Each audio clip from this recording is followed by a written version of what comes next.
So for the clinicians among you, or for any of you who are dealing with loved ones who might be dying and are facing the question of euthanasia or assisted suicide, my first piece of advice is not to take requests like this at face value.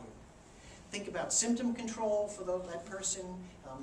If that's what the problem is, if it's pain, if it's nausea, try to treat that. If they're depressed, don't accept it as natural, try to treat that. But the top reasons in Oregon and Washington State for euthanasia and assisted suicide, again, as Professor Somerville suggested, are what I call agent narrative occasions of suffering. They have nothing to do with the neurocognitive occasions that are the typical things that physicians deal with. They're questions of being a burden on others, of loss of control, of loss of independence. And my view is that the proper response to those things, if we obey the canons of therapeutic responsiveness, is not to write a prescription for 2 grams of secobarbital, but to respond interpersonally with the proper treatment for agent narrative suffering.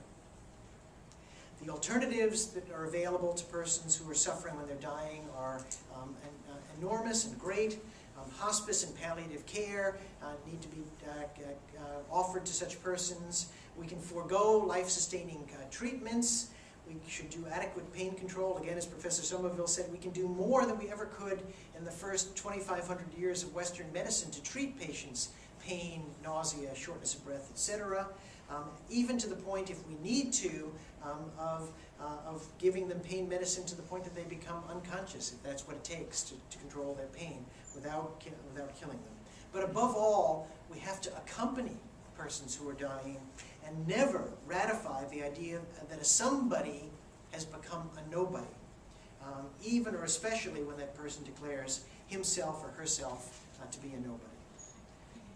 So that's the end of my prepared comments, and I think we've got some time for questions, although we started late, and I think both of us went a few minutes over, but I think we've got enough time. So thank you.